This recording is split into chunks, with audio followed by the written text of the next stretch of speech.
Olá, muito boa noite para você. Começa agora o Aparecida Debate, um espaço para discutirmos os principais assuntos do Brasil e do mundo. E hoje vamos falar sobre a Lava Jato.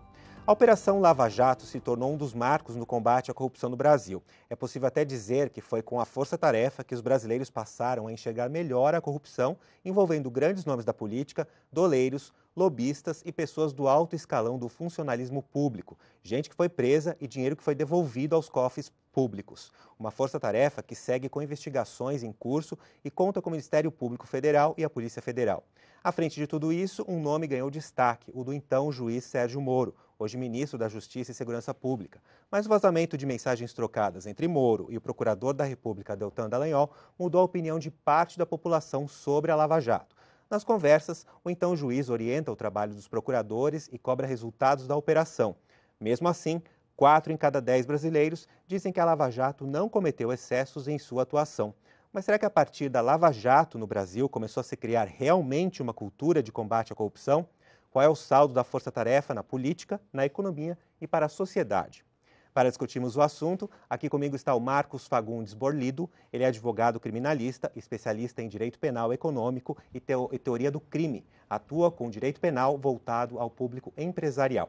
E eu também converso com André Lozano, advogado e mestre em Direito Penal pela PUC de São Paulo. Ele é coordenador do Departamento de Iniciação Científica do IBCCRIM, que é o Instituto Brasileiro de Ciências Criminais. Olá, boa noite, bem-vindos aqui ao Aparecida Debate. Antes da gente começar o nosso bate-papo, queria que vocês acompanhassem aqui comigo. O repórter Guilherme Machado ele foi às ruas para ouvir a opinião das pessoas sobre a Lava Jato. Vamos acompanhar aqui. Oi Marcelo, como você disse, a Operação Lava Jato é um dos marcos mais importantes do Brasil nos últimos anos. No meio político existe quem ame e quem critique.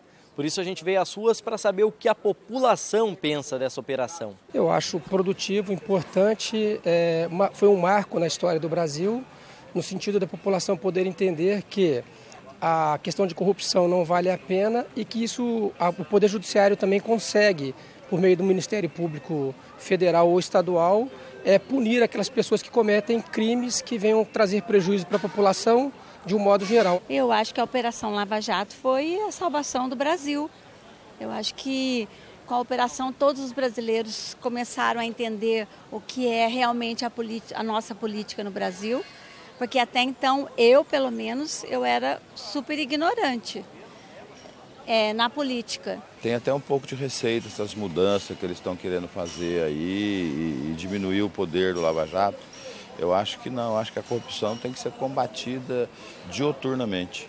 A partir da Operação Lava Jato, a corrupção passou a ser vista de outra forma, talvez até pela classe política e pela população? Sim, eu acho que a população, por meio da questão da Lava Jato, que tornou-se de forma pública e notória para todos, eu entendo que os políticos começaram a pensar melhor sobre a questão de praticar algum ato que venham causar dano ao erário público. Então, eu entendo que está sendo importantíssimo, sim, a população também, o mais importante, ela é acompanhar aquele político e saber o histórico dele na hora de votar. Celeste, acha que mudou a forma como é feito o combate à corrupção no país depois disso? Totalmente, nossa. Eu acho que deveria ser fortalecida a Lava Jato em todas as operações que ocorre. Ela deveria ser um referencial para todas as instituições brasileiras de combate à corrupção, porque a corrupção não está só nos níveis mais altos, ela está no dia a dia do brasileiro, né? E eu acho que é essa forma mesmo, dizer que houve abuso do Sérgio Moro de jeito nenhum, sabe? Bandido tem que ser combatido dessa forma, sabe? Você não tem que combinar nada. O bandido não combina nada com ninguém que vai roubar você. Por que você tem que combinar com outro juiz que vai lá na cadeia? Tem que pegar ele de surpresa mesmo e pôr na cadeia. Tem alguma questão que você gostaria de deixar para os nossos convidados lá no estúdio abordarem sobre esse tema? Sim, eu gostaria de deixar para os convidados, são especialistas para estar falando lá no estúdio sobre o assunto, no sentido de uma ação efetiva do Ministério Público para desbloquear rapidamente esse dinheiro e esse dinheiro tornar novamente ao erário público para em benefício da população. O que é que eles pensam sobre isso daí, de uma ação efetiva ou até mesmo uma fala para o Ministério Público nesse sentido? Marcelo, então deixa essas questões aí com vocês. Uma boa noite. Obrigado, Guilherme. Quem quer responder essa pergunta? Quem quer começar? Já é uma pergunta espinhosa, porque quando se libera dinheiro, se libera qualquer valor, tem que seguir as regras, tem que seguir a lei. O poder público, ele não é como uma empresa em que pode-se fazer as coisas de forma rápida e de acordo com aquela administração que está em vigor. O poder público, ele tem que seguir leis, e as leis existem justamente para que se evite desvios como a corrupção. Se libera esse valor de uma forma muito célere e não de acordo com a lei, ao invés de se combater a corrupção, se está dando oportunidade para que outros órgãos cometam desvios e cometam crimes ligados à corrupção. Então, existe um desejo que isso seja liberado rápido para que se invista em educação, saúde, saneamento básico. Existe esse interesse, mas também deve ser fiscalizado e é por isso que as coisas não são tão rápidas quanto a gente deseja. E se vocês me permitem, só para complementar, André, não seria o Ministério Público Federal ou a própria força-tarefa da Lava Jato o responsável por isso? Eles são responsáveis pela acusação. Cabe ao Poder Judiciário, aos juízes e principalmente ao STF, responsável pelas homologações de grandes valores, de colaboração premiada, enfim, destinar esses valores. E veja, a opção para uma finalidade, se vai para a educação, se vai para a polícia, para a segurança pública, é uma opção política, tá? Que não compete ao Ministério Público. Então, você devolve ao erário, seja ele federal, estadual ou municipal, e por uma decisão política que essas verbas têm que ser destinadas. Então, isso tem que ficar claro também. Tá? Eu tenho até um dado aqui que, segundo o Ministério Público Federal, foram devolvidos quase 4 bilhões de reais aos cofres públicos. Isso está correto? Sim, está correto. É um dado correto, é algo bom que a Operação Lava Jato fez, sem dúvida alguma, a devolução dos valores. Só que seria muito melhor que se investisse em mecanismos que não tornassem possível a corrupção, ou pelo menos dificultassem a corrupção. Acredito que nesse ponto, um dos problemas que a gente vê com relação à Operação Lava Jato é que a opinião pública e muitos órgãos de imprensa, muitas vezes, eles colocam a Operação Lava Jato como sendo um sinônimo de combate à corrupção, o que não é verdade. A persecução penal, o processo penal é uma forma de combate, mas é a forma talvez menos eficaz. Mecanismos preventivos seriam muito mais adequados para que não deixasse esse dinheiro sequer ser desviado, até porque, para se recuperar esses valores, para processar, para investigar, para fazer essa série de operações, movimentar presos, pagar o salário de funcionários, se gasta muito dinheiro. E os valores que foram gastos com a Operação Lava Jato, até hoje, não foram divulgados. A gente tem aí várias fases da Lava Jato. Como é que vocês avaliam o saldo da Lava Jato? Ela começou de um jeito e ela está hoje?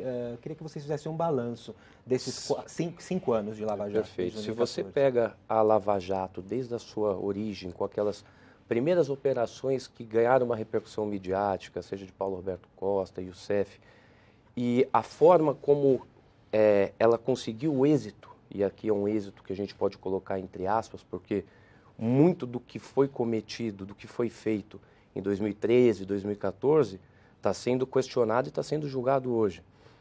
E, ao longo desses 5 anos, por óbvio, igual nós falamos agora, foram realizadas prisões, foram descobertos diversos esquemas criminosos, tem resultado prático, efetivo. O ponto e o principal é que foram cometidos abusos. E isso não pode ser deixado de lado, isso não pode ser esquecido por uma finalidade. Porque nós temos um sistema jurídico onde deve ser pautado por justiça e não por justiçamento. Tá certo? Então, hoje, já com a evolução do tempo, deixou de ser autorizada a prisão preventiva de qualquer maneira. Porque antes você prendia para forçar uma delação premiada. Isso é um absurdo. Você deixou de autorizar a condução coercitiva, igual aconteceu um caso de um ex-presidente, onde foi autorizada a condução coercitiva dele e foi feita toda pirotecnia, uma espetacularização daquele ato. Você transforma um fato, tá, de investigação num fato político. E interessa a quem? É finalidade do Estado ter esse tipo de conduta? Então, são esses pontos que acabam enfraquecendo. E mais recentemente, a Vaza Jato, com as matérias que continuam sendo divulgadas ainda pelo Intercept e pelos meios midiáticos parceiros. Eu até quero entrar nessa questão daqui a pouquinho.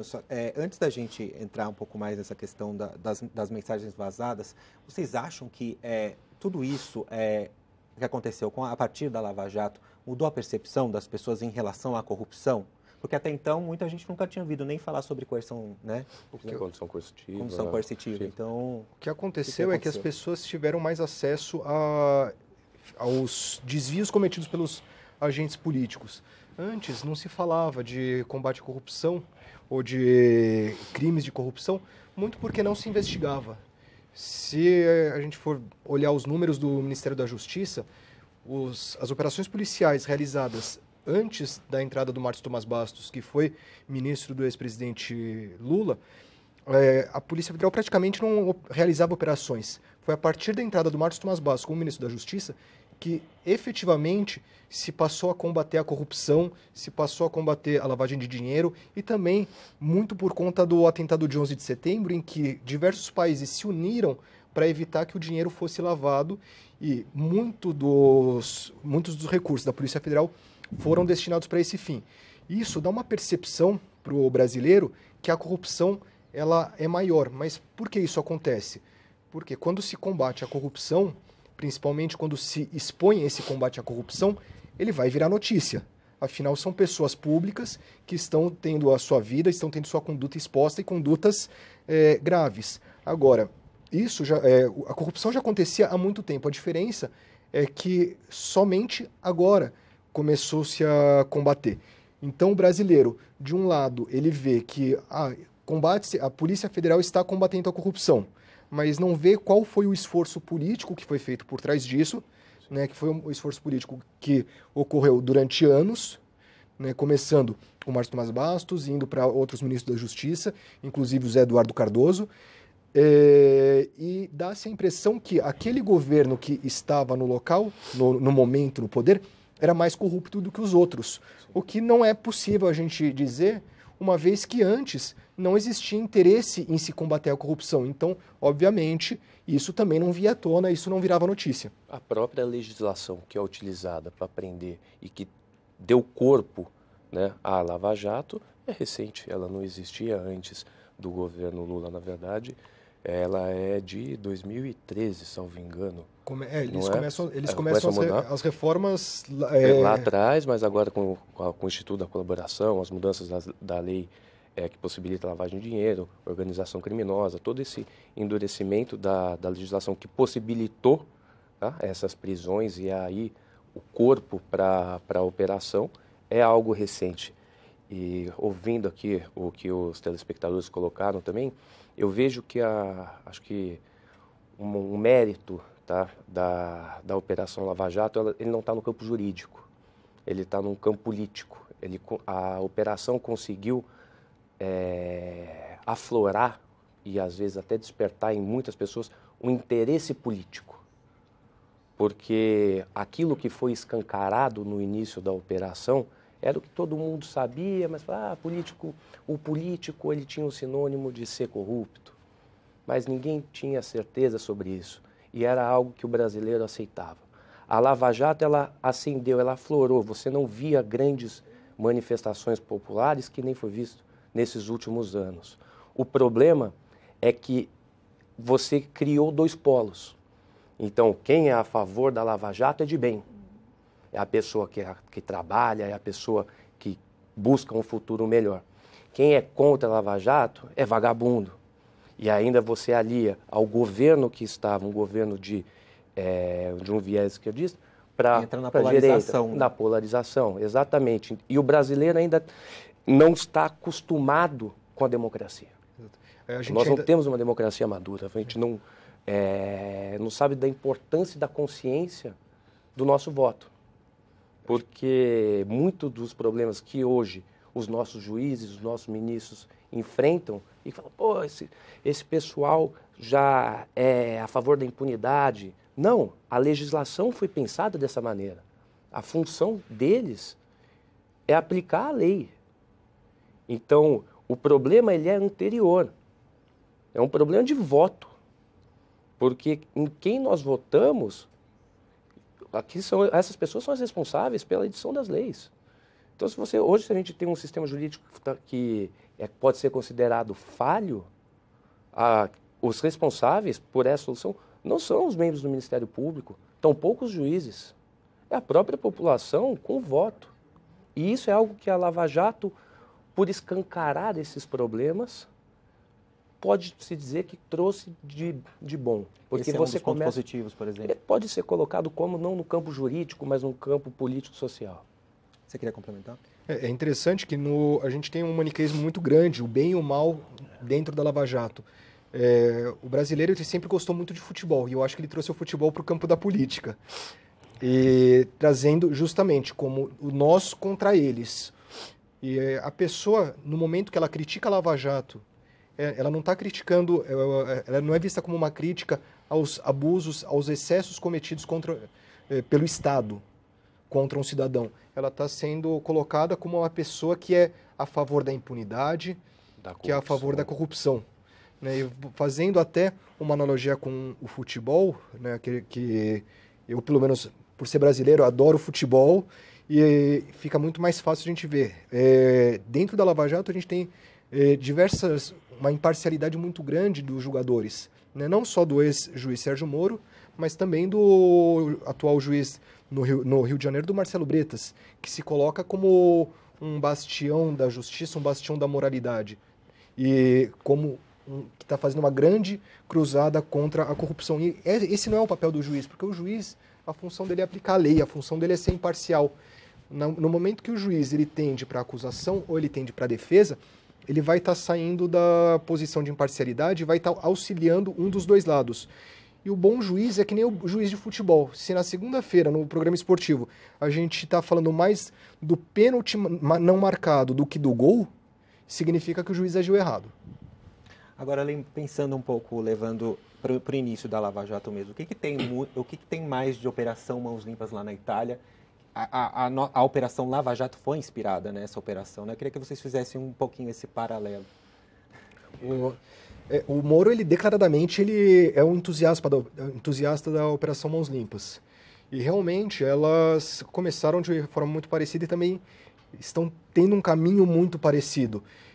Na Operação Mãos Limpas, tínhamos um sistema extremamente corrupto dentro da Itália, muito por conta das máfias, né, das famílias italianas, e os membros do Ministério Público e até alguns juízes acabaram combatendo esses desvios cometidos pela máfia que estavam mancomunados com políticos italianos.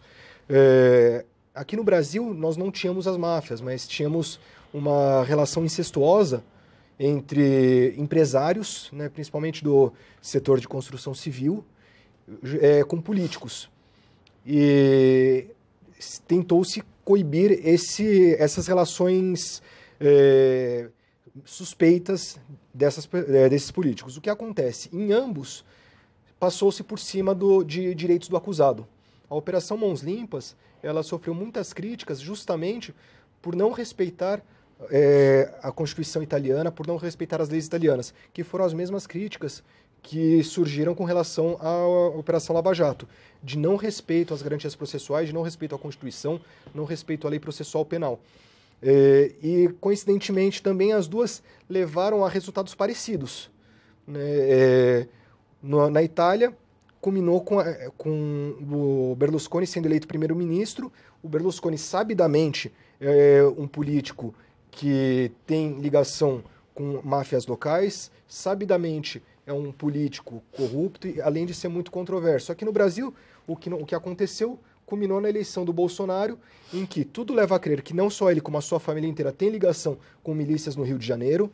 É um político que foi eleito com diversas notícias falsas sendo veiculadas, que durante a sua eleição agora está vindo à tona que foram usadas candidaturas laranjas, talvez haja desvio de verba de campanha, e ele realmente nunca foi um político voltado para efetivamente que combatia a corrupção. Ele sempre foi um político de segundo escalão que era um pouco agressivo, aliás, excessivamente agressivo, mas muito ligado a crimes cometidos pelo Estado. Lembrando que a milícia, quando a gente está falando de milícia, a gente está falando de policiais que estão cometendo os crimes, que estão muitas vezes obtendo lucro e utilizando a farda do Estado para isso. E são esses policiais, na verdade, esses bandidos travestidos de policiais, que muitas vezes são homenageados pela família Bolsonaro. A minha correlação é isso, como o André colocou há pouco.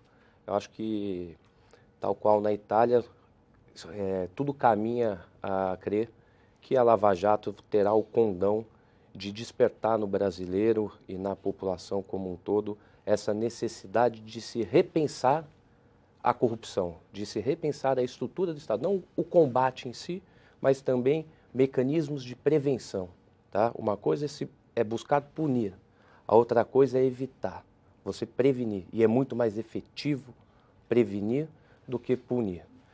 Acredito que seja esse um mérito e um caminho, uma consequência que possa ter. Tem um dado aqui que eu queria que vocês comentassem, que tem uma pesquisa que é da ONG Transparência Internacional de setembro de 2019 agora. Ela mostra que 54% dos brasileiros veem aumento da corrupção nos últimos 12 meses. Ou seja, então a Lava Jato despertou essa curiosidade nas pessoas sobre o que é, na verdade, o que já vinha, as pessoas já tinham essa percepção, mas elas continuam não acreditando que uma operação vai combater a corrupção. É isso? E elas estão corretas em acreditar que uma operação não vai combater a corrupção. A corrupção ela não é combatida por uma operação policial, por uma operação judicial ou do Ministério Público. A corrupção ela se combate com mecanismos preventivos para que ela sequer ocorra. Então, fazer leis para que o Estado seja mais fiscalizado e seja mais difícil desviar dinheiro, para que seja mais difícil utilizar dinheiro frio para uma campanha eleitoral, por exemplo. Isso é combate à corrupção. Isso é um combate muito mais efetivo à corrupção do que o combate efetivamente à penal. E com relação a esses dados do brasileiro acreditar que existe mais corrupção agora, talvez também seja um reflexo do bombardeio de notícias sobre a corrupção. Porque há pouco tempo atrás não se havia esse bombardeio, até porque não se combatia a corrupção. Até porque não existiam operações capazes de desmantelar organizações criminosas, capazes de botar políticos no banco dos réus. Eu lembro quando eu era pequeno que na minha família se falava, olha, talvez um dia no país algum político vá para a cadeia. E hoje alguns políticos estão na cadeia, justa ou injustamente, né, sendo colocados de forma correta ou de forma abusiva. Mas o que não dá para negar é que houve um incremento muito grande no combate à corrupção por parte, principalmente, da Polícia Federal, e isso é um investimento maciço que foi feito durante muitos anos. E se me permite, essa expressão combate à corrupção, quando tratada só no âmbito de Lava Jato, ela ganha dimensões assim estratosféricas, porque nós falamos de bilhões. Mas eu gostaria de fazer aqui uma provocação e até para levar o telespectador à reflexão, porque a corrupção, ela existe, tá? E ela está enraizada no brasileiro desde sempre. São aquelas práticas como, por exemplo, pagar um cafezinho, você para evitar uma multa de trânsito, senhor policial, vamos deixar isso de lado, olha, tem R$50 aqui. Você é um corruptor, o policial ele está sendo corrupto. Isso é uma prática de corrupção. Para furar uma fila, para conseguir um benefício, para renovar uma CNH, para deixar de fazer aulas, situações do cotidiano. Então, o cidadão tem que colocar a mão na consciência também e saber da importância dos pequenos atos de dia a dia, também nesse cenário de combate à corrupção. Porque você não tem uma figura de um político corrupto, tá? Não existiria o político corrupto se não houvesse uma pessoa corruptora. Então, isso tem que vir do cidadão, uma conscientização dessa forma de se fazer negócio, dessa forma de se lidar com o dia a dia. Não pode o cidadão ir para a rua e falar, põe todo mundo na cadeia porque desviaram milhões, só que para conseguir ali que saia mais rápido uma licença dele para poder trabalhar, ele vai lá e deixa uma caixinha para o funcionário. Isso é uma prática de corrupção. E a legislação ela não faz distinção. E olha que interessante você estar falando isso. Nessa mesma pesquisa que eu citei agora há pouco, da Transparência Internacional, está dizendo que a população brasileira é uma das que mais acreditam que um cidadão comum pode fazer a diferença no combate à corrupção. Então vai bem disso que você está falando. Exatamente. Eu queria entrar numa outra questão também que vocês colocaram no primeiro bloco, que é a questão do vazamento das informações pelo site da Intercept Brasil. Eles mencionam e envolvem membros políticos, membros da Força Tarefa, da Lava Jato. E vocês acham que isso pode interferir na integridade do combate à corrupção e também nas instituições envolvidas aí na operação?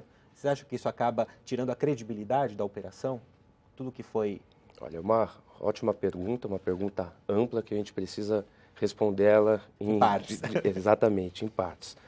Primeiro, combate à corrupção num cenário estrito, de punição àqueles fatos que foram descobertos, estão sendo investigados ou onde já há acusações. Tá? Isso vai continuar. A legislação existe. Tá?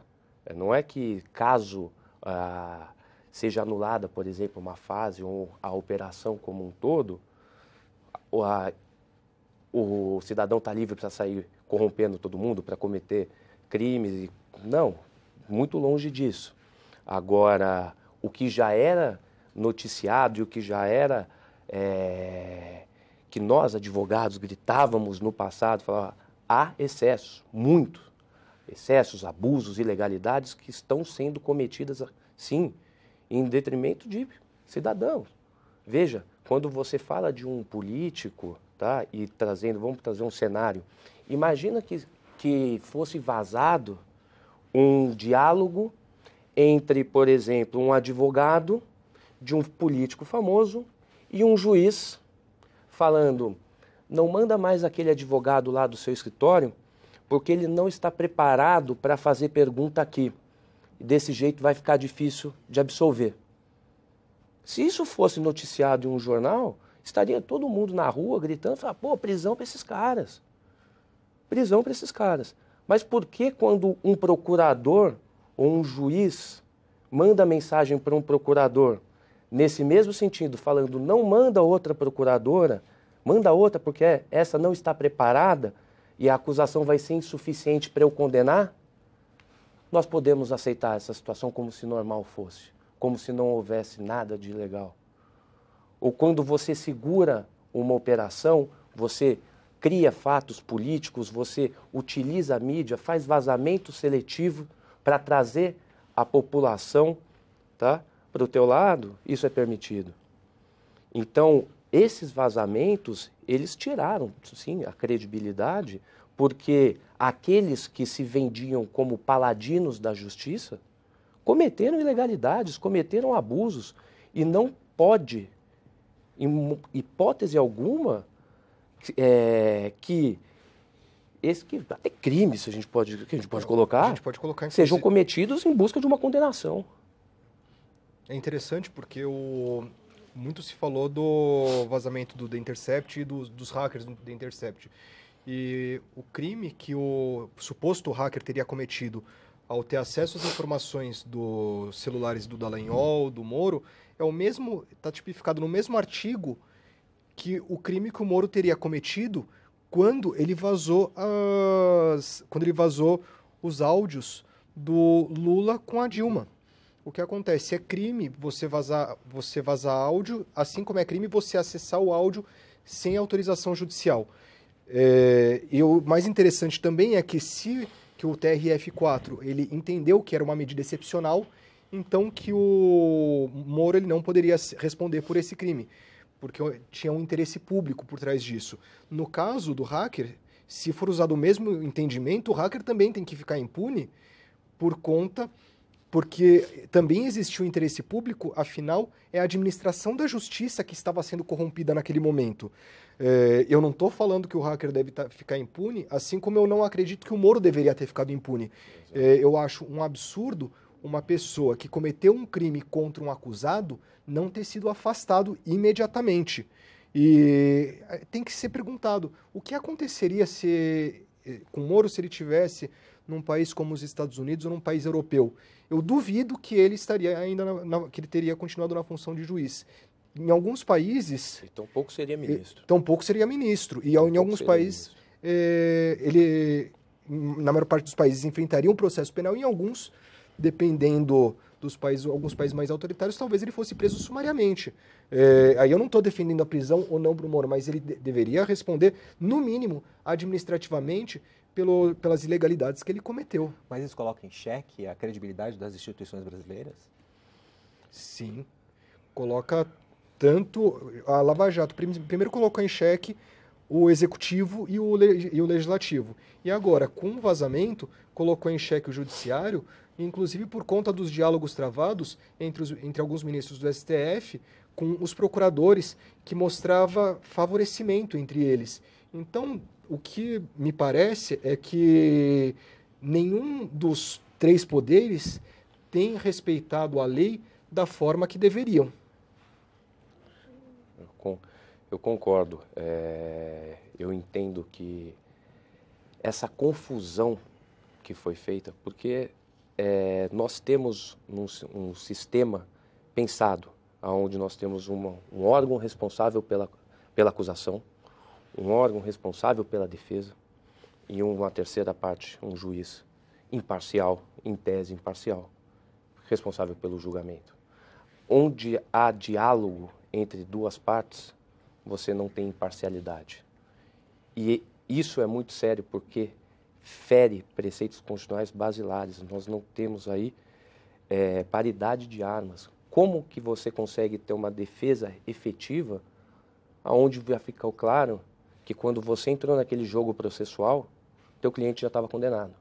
Porque aquela pessoa responsável pela instrução do processo, que iria colher as provas para analisar e formar o convencimento dele, orientava a parte responsável pela acusação de como ela deveria acusar.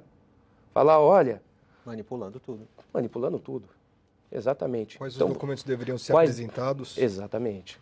Mas não coloque em xeque as instituições como um todo, mas aqueles atores, sim.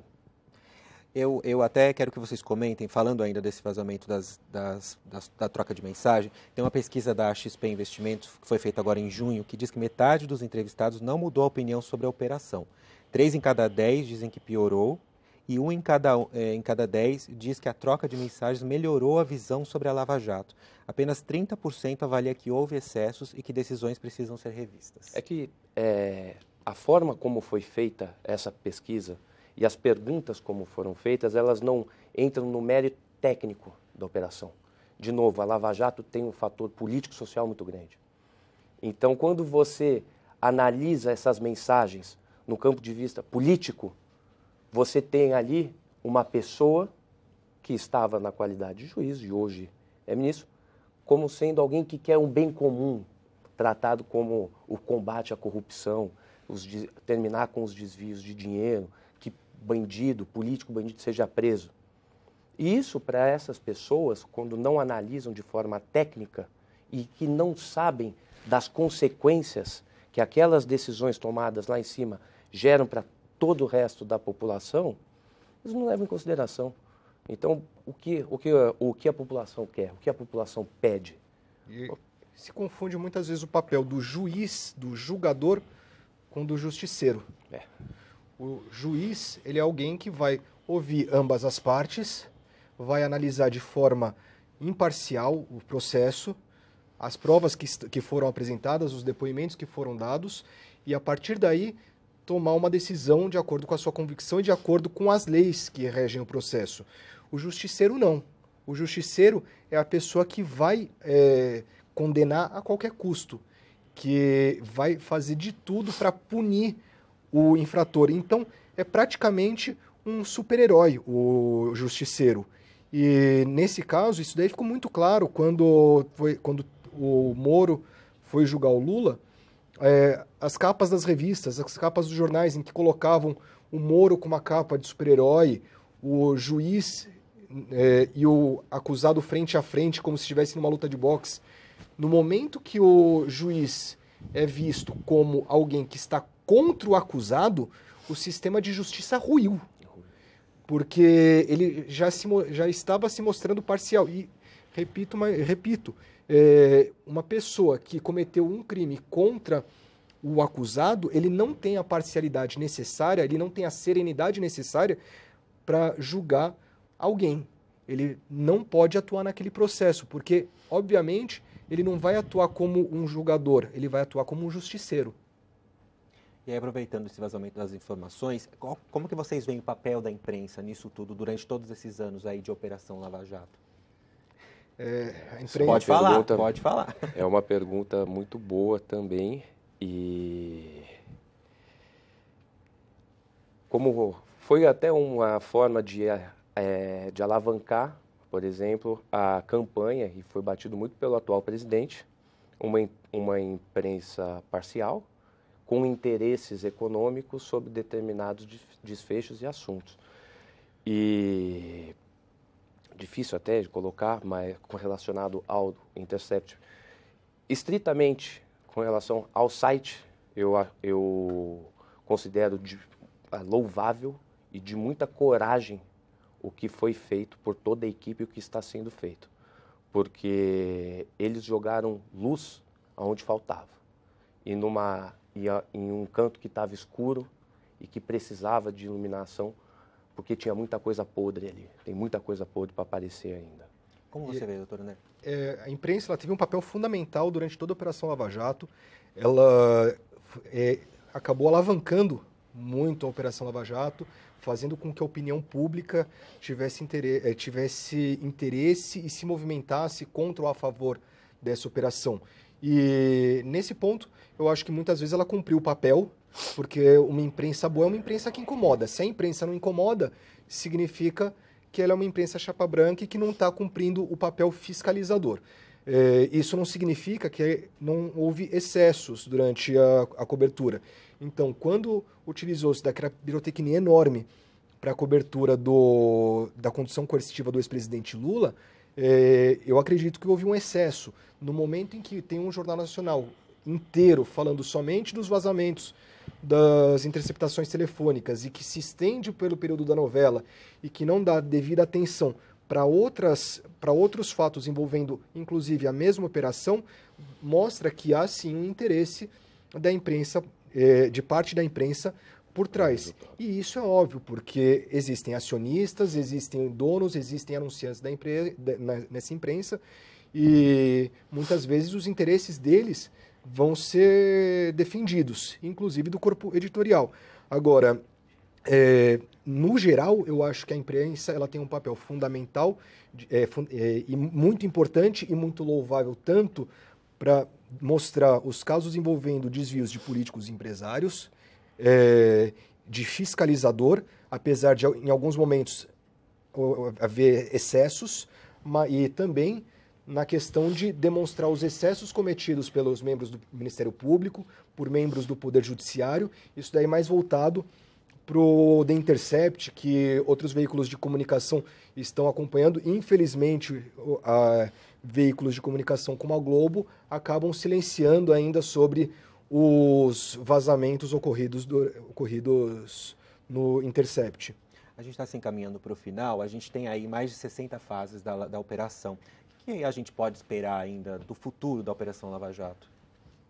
Olha, eu, na qualidade de advogado, eu espero que alguns julgamentos que estão em pauta possam retomar a ordem, trazer de novo questões que há muito já haviam sido superadas e em razão desses movimentos políticos, de interesses sociais, foram trazidas de novo à discussão, como, por exemplo, a prisão em segunda instância. Eu espero que seja revisto isso pelo Supremo Tribunal Federal e outras questões importantes também, como a figura do colaborador, e que sirva principalmente como uma forma de provocação ao nosso legislativo para repensar alguns institutos, melhorar tecnicamente a redação da nossa legislação, para com isso prevenir, tá, a corrupção, prevenir que sejam cometidos erros por parte de polícia, de Ministério Público, na condução de processos, e aí com isso nós não tenhamos que falar no futuro na possibilidade de ser anuladas diversas sentenças ou outros casos parecidos. Você. Eu acho que o principal mérito da Lava Jato foi mostrar que quem comete desvio pode ser punido. De qualquer forma, a Lava Jato ela iniciou uma nova era no Brasil com relação a alguns institutos penais, por exemplo, a delação premiada. A delação premiada ela é criticada no mundo inteiro, não é só no Brasil que ela é criticada, também é criticada no Brasil, mas é uma coisa que, pelo menos no futuro próximo, ela não vai sair do ordenamento jurídico, gostemos ou não dela, mas ela deve ser adequada, ela deve ser melhorada. Não há cabimento, por exemplo, de uma prisão preventiva ser decretada para que o Ministério Público ou a polícia consiga uma delação premiada. Isso tem um nome que é claríssimo, isso se chama tortura. Isso não pode acontecer, mas é possível adotar mecanismos em que o delator tenha benefícios e que ele não precise sequer ter cometido o crime para delatar. Pode ser um terceiro interessado, e como é possível fazer com que esse terceiro interessado denuncie um crime? Por exemplo, oferecendo uma parte do valor recuperado. Em alguns estados americanos, o delator, caso ele não tenha participado do crime, ele delatando e conseguindo recuperar os valores, ele pode receber até 30% dos valores devolvidos, o que seria ótimo se colocássemos isso na lei brasileira. É uma forma de incentivar para o bem, é um reforço positivo.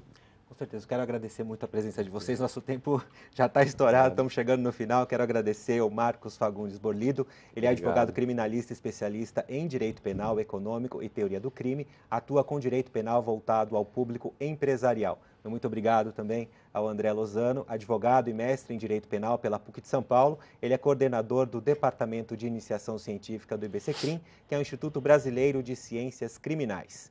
E se você quiser rever esse programa, acesse o canal da TV Aparecida no YouTube e deixe sua sugestão, crítica ou elogio na nossa página. Use a hashtag Aparecida Debate ou ainda, se preferir, mande sua mensagem pelo WhatsApp. Anote aí, 12 99750 3600. O Aparecida Debate de hoje fica por aqui. Uma boa noite para você e a gente se vê semana que vem. Tchau!